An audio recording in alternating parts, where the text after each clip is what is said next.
And tonight on our Great American panel, she's a conservative columnist for Human Events and the Daily Caller. Jedediah Bila is here. She is a columnist, Fox News political analyst. Kirsten Powers is back, and he, the co-host of the Opie and Anthony show on Sirius XM satellite radio. Anthony Cumia is here. Is that how you say your last name? Yeah, I know your name. I know his aunt, Anthony. I grew up with that Cumia or Cumia. I'm like, I don't care. You don't know, you don't care. That's fun. We just did an event with you and Opie and Imus. Imus. Yeah, it was fun. Don Imus. We sat there and talked with Imus. Imus interviewed us, and I was like, why are we even here? And Opie said he's going to come on the program. We're going to... Yeah, he actually fessed up and said he's finally going to come on and do your show. I'm very happy. Please don't hold your breath. Oh, really? You might suffocate. Oh, boy. We'll see. The House votes to defund NPR. Finally. Thank God. Here's Weiner, Congressman Weiner, speaking out about it. We finally found out our problem. We discovered a target that we can all agree upon. It's these guys. This is a problem. It's Click and Clack, the Tappet brothers. We're finally getting rid of them. Thank God we solved this problem for the country. Now let's look at the record here. For one, they talk in that Boston accent. Car talk? It's a car. It's a car, ladies and gentlemen. I need to call Congressman Capuano whenever they're on the air. Secondly, they talk about master cylinders and slave cylinders. It's kinky. I am glad my Republican friends are finally getting to the bottom of this.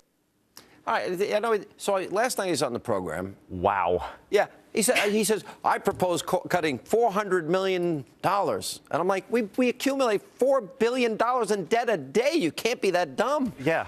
Yeah, that, first of all, what was he talking? That was like a Charlie Sheen rant. I was expecting him to go, winning, duh, yeah. Winning.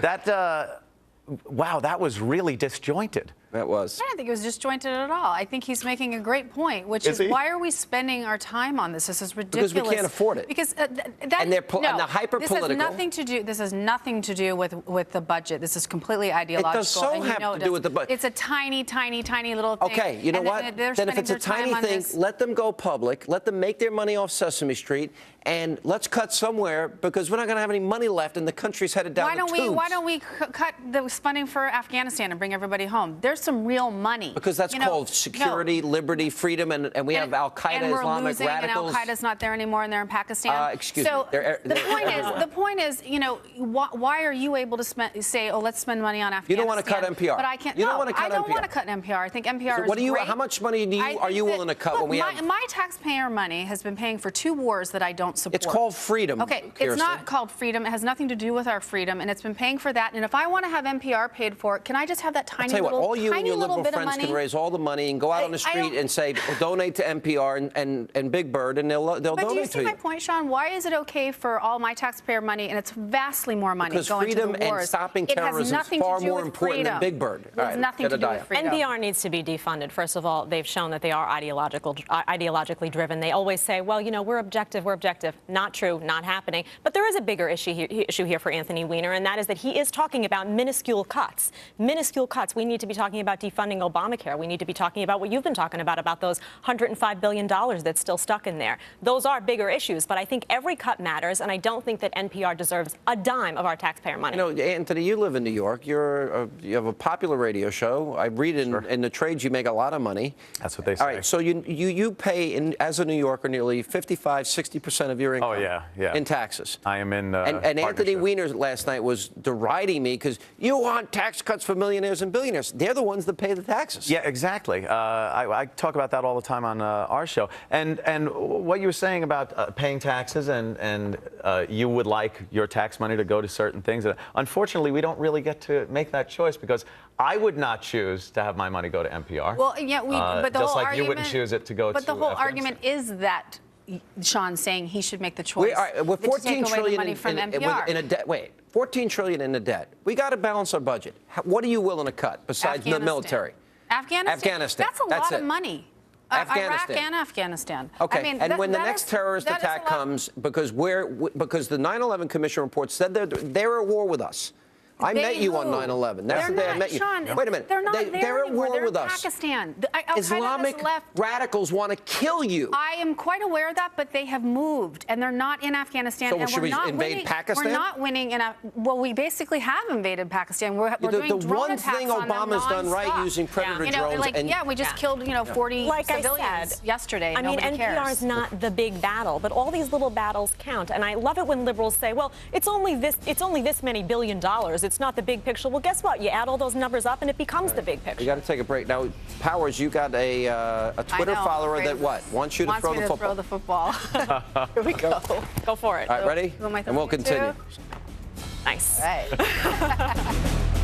And we continue now with our great American panel. All right, 31 days, Obama. Oh, Gaddafi's got to go. 31 days, and he's slaughtering the people that want a better life. This is the guy that blew up Americans on Pan Am Flight 103 in Lockerbie. And 31 days later, on the day that he says he's about to wipe out the rebels, oh, now the UN comes through with a resolution on a no-fly zone. Little too. I thought you liberals cared about. He was the guy who did that with the Lockerbie bombing when. He was the same guy that George Bush established a relationship with. Wait a minute. He's the same guy that Reagan tried to bomb into smithereens. But the point is, Bush normalized relations with him, and we actually paid him reparations for bombing him in 1986. No, excuse me. So that's not exactly what happened. No, yes. What happened was he gave up his nuclear program. Any advancement of it, he said he allowed inspectors to prove it, and as a result, as long as he's not going to have the weapons, we said, fine, we will establish we were relations. friends with him, and we sent Condoleezza Rice over and let him fawn all over her. Okay, and, so now he's slaughtering then, innocent people, and Obama, let's see, he's doing fundraisers, he's playing golf, he's going to Rio, and he's doing the brackets. Look, what Obama's approach was he approached it not as a unilateral reaction, which I guess is what you wanted us to do, just fly over there and start bombing France people. and Great Britain were ready to do it the first day. And look, he wanted to do it through the international process. That's what he did.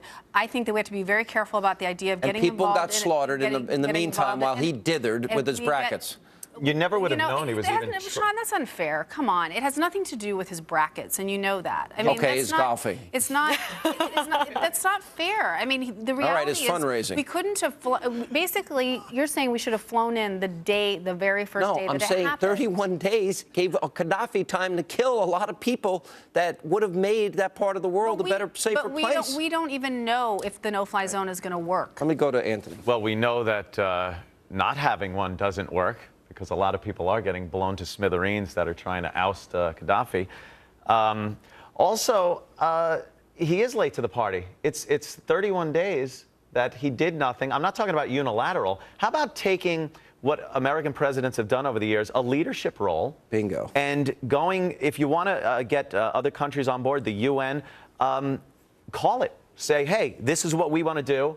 It's the president of the United States that is acting like, a president of some. That is exactly what he was doing. He's acting like a lame duck president. No, that's not what he was doing. That's not true. He's not doing anything when he should be doing stuff. They have been working. And there's mixed messaging, process. unfortunately. As with Egypt now, as with this, there's always mixed messaging coming from within the administration, so that people watching really have no idea where we stand. We don't know. Rogue dictators don't know. No one can really put a finger on whether or not he is going to be a strong, tough, principled leader, and typically he is not. What do you have any problem with the golfing, the Rio trip, Absolutely. the fundraising, the brackets? Absolutely. At a time when the oil prices have never been higher, the highest food prices since 1974. Unemployment, everything. It's, this guy needs to show that he's in charge and the leader and not do things. George Bush, you bring him up, he caught hell for doing things during two wars. But the thing that I would say is, and he gave up golf. I never did that. When people would pick on George Bush for going mountain biking or when whatever, he was president, but you do it now when he's been out of office for a couple of years. I don't think it's picking on him to say that he established a relationship with Gaddafi. I mean, Times change. The point is, I always thought it was unfair when people did it to Bush, and I think it's unfair when people do it to Obama.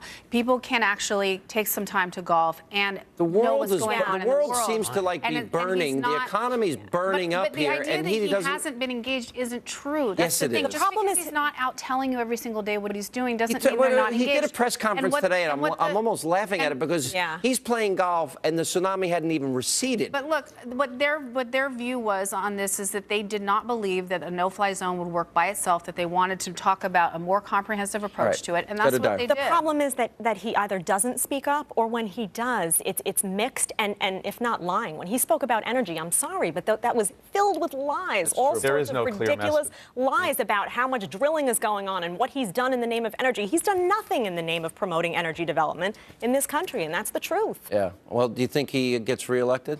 I sure hope not. 2012 can't come. You think he gets reelected? I don't see anybody who can beat him. What? I will take that bet today. Wow. Any of the above. Give me one. Anyone. All the above. All the names. Jedediah. He does not. He does not. Absolutely He's Jimmy not. Carter on steroids, and he's weak, timid. And we need a Ronald Jimmy Reagan. Carter. We need a Ronald Reagan. Jimmy Carter's a great man. All right, that's all the time we have left. Greta's next. See you tomorrow night.